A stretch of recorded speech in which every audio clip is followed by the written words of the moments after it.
Hi friends, today we're going to learn about uploading a resume in LinkedIn. By this way, it allows recruiters to easily access a detailed overview of your work history, skills, and achievements. It increases your visibility to potential employers, making it easier for them to find you when searching for candidates. So first, you must log in to your LinkedIn account, and once on your profile, go to Me, Setting, and choose Setting and Privacy. Now, once on this page, go to Data Privacy and scroll down to Job Seeking Preferences.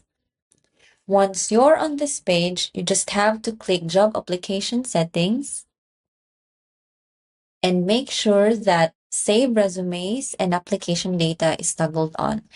So this is where we got to upload a resume. Just click Upload Resume.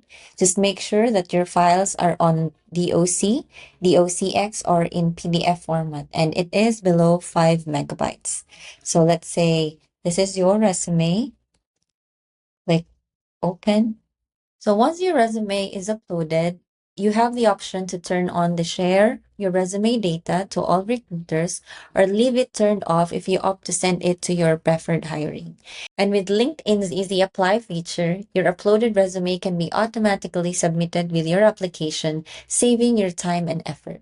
So make sure that your resume mentions specific accomplishments, project details, and job duties. Having a well-crafted resume readily available demonstrates your commitment to your career development and professionalism. And that's all for today. Keep tuned in for more how-to videos and do check the links on the description box for more tutorials. Thanks for watching.